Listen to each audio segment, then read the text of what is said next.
Hi, good morning. It is Ashley James with Good Morning Maryland. So happy to have you on this Facebook Live, our November Facebook Live with GMC. We always have these great topics.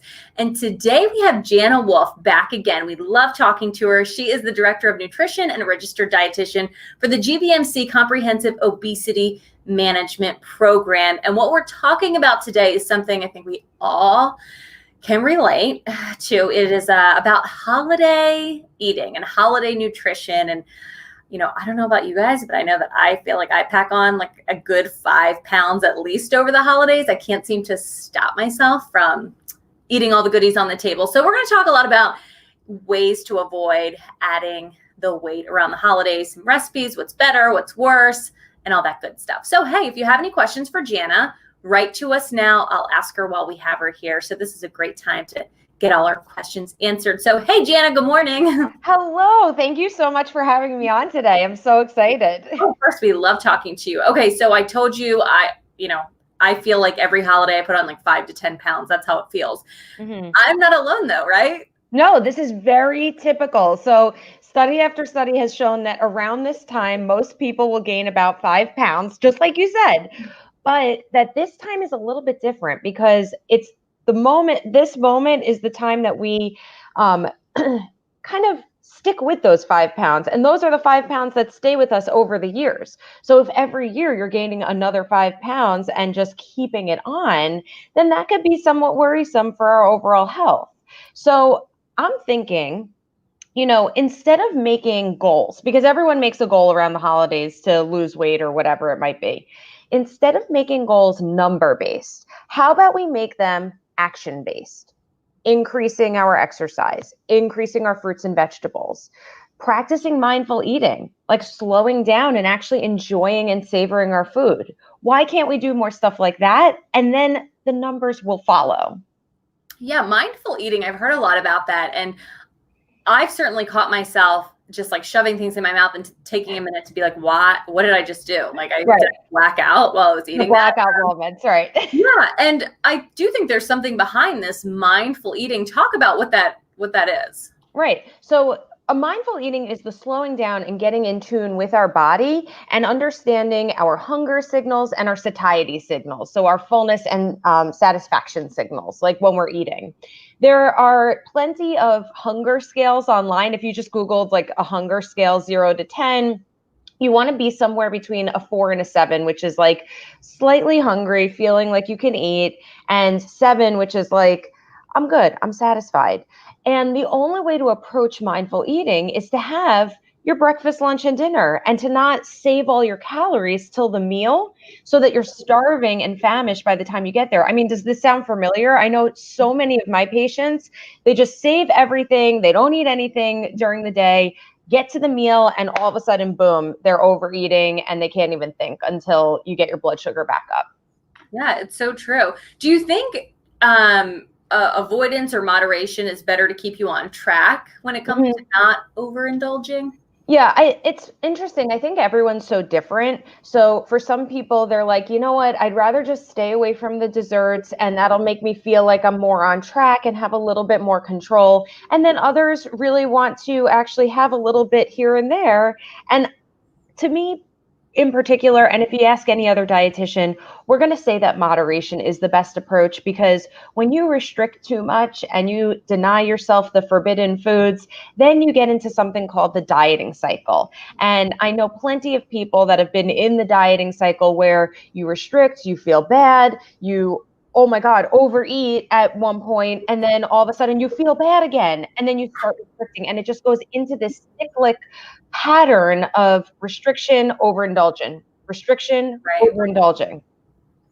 So I sort of wonder if this year will be different for people, or if in other ways it'll even be harder, because I was thinking today, okay, well, a lot of people aren't coming into the office, so we're not having these potlucks, we're not having these people bring in all the desserts. On the other hand, you've heard a ton of people say that they've been gaining weight during COVID because you're in your house more and you're just snacking and doing maybe you're baking because it's the holiday. So it'll be interesting to see. I'm sort of wondering like what you guys are thinking for the holidays this year with COVID. Right.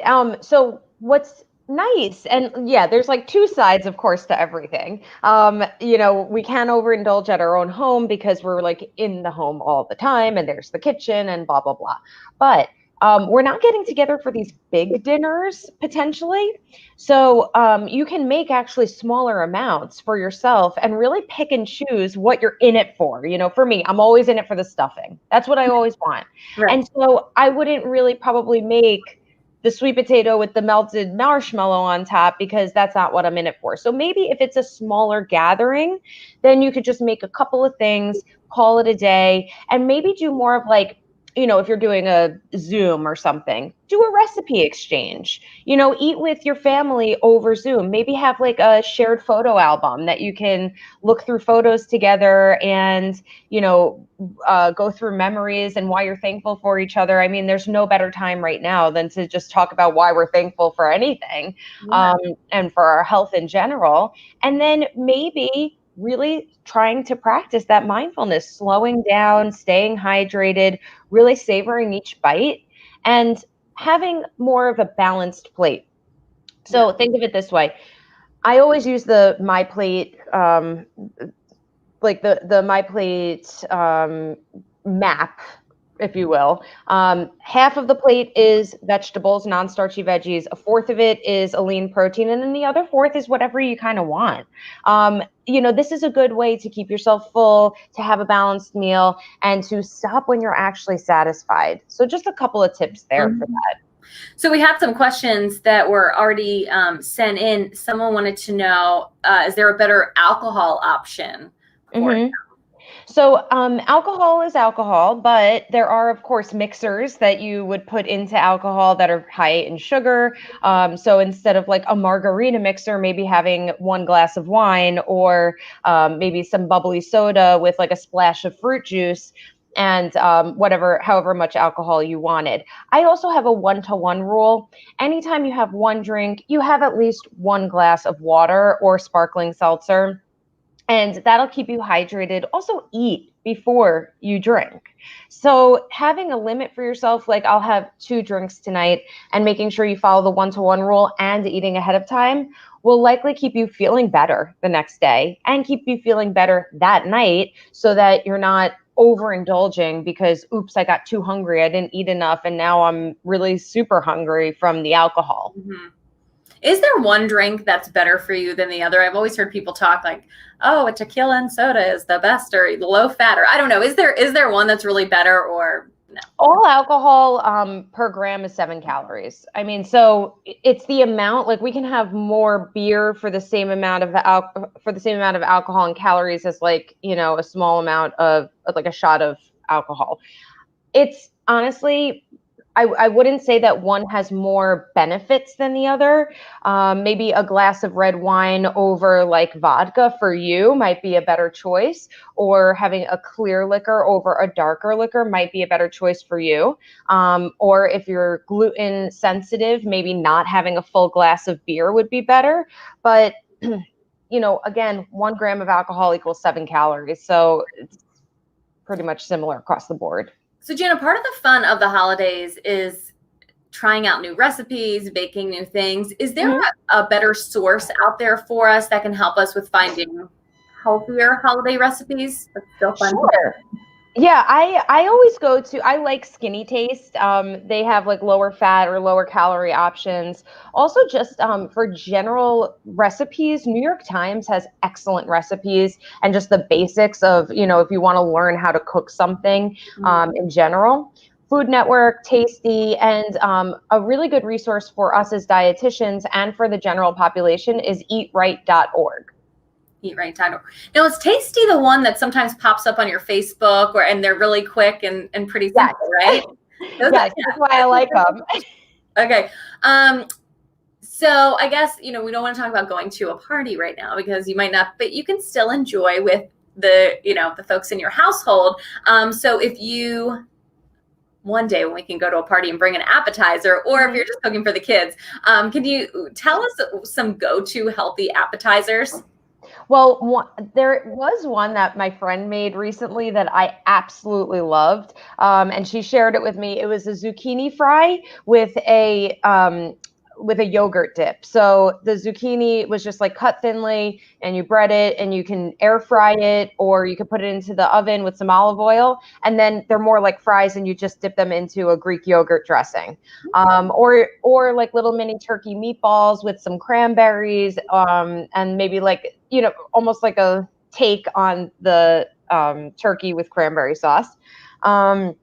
And just veggies in general with a dip, or some nice cheese, Yeah. Whole grain crackers. Somebody gave me a good recipe, and so I'll ask you about it because it's really simple, but you'll have to tell me the truth that this could be a healthy recipe. So it was the prosciutto, so the Italian ham. So it was prosciutto, goat cheese inside, and asparagus, and you just wrap it together and heat it.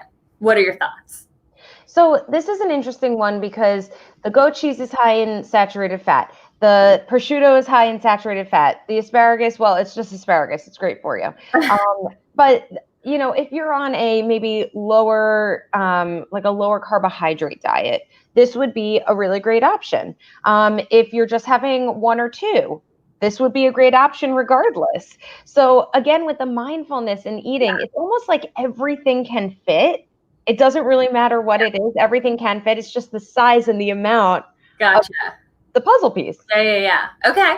All right. Good to know. So we had a question come in. Melanie asked, let's talk lack of weight loss. No matter how good I have been eating, I can't seem to lose any weight.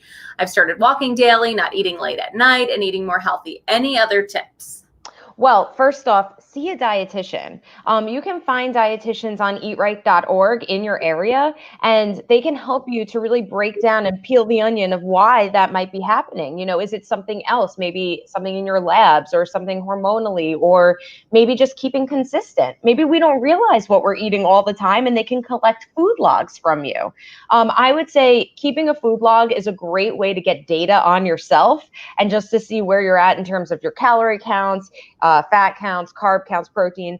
And instead of going crazy over the number on the scale, we don't wear a number on our body. We wear our body. So in terms of exercise and eating healthier, these things take time. We've always been told lose weight fast, but that is not true. And it will not happen quickly if you're not in a caloric deficit. So, potentially, we might want to look at the calories there. Also, if anyone is wondering about, because I work for a weight loss surgery center at GBMC, I work for the Comprehensive Obesity Management Program, and we are still seeing patients. So our entire office is 100% virtual, and you can actually go on to gbmc.org/weight loss and just look into the program, see what we offer, and you basically, it's an easy, quick start. Fill out the paperwork, and we'll meet you, and you'll see if it's a good fit. Great. Another question that came in: are there any foods that we definitely should avoid? I would say in general, and this is always what I say, and I almost feel embarrassed, like I don't have a lot of foods that I would say absolutely take off the table, never, ever, ever eat them, because again, everything can fit. But if you really want to limit fast foods like McDonald's, Wendy's, Taco Bell, those kinds of foods, trans fats that you can find in like baked goods that are processed, and also like fried foods in general, especially like battered and deep fried foods, I would really severely limit those if possible. And just snack foods in general, cookies, cake, candy, chips, those things should be definitely eaten in moderation. No, I didn't hear you mention Chick-fil-A, so I'm just wondering if that was also grouped into that. Well, Chick-fil-A happens to have a couple of healthy options, right? Okay. So they have like the grilled chicken nuggets and the salads and everything. But again, if you just want one of their sandwiches every so often, that can fit. Every so often has a different meaning for everyone. So if your every so often is once a day or once a week, that is usually not what I'm talking about. It's usually once every few weeks or months. Yeah. But their grilled nuggets are actually very, very good. They are. Another question, Jana, can you tell us about the event on December 17th? Yes. So we typically have an in-person event for all of our patients. And this year we are going global. We have a 2020 weight loss surgery extravaganza called Dream, and we are exactly 1 month away from it. So on December 17th at 8 p.m., I want you guys to join us. Everyone is welcome.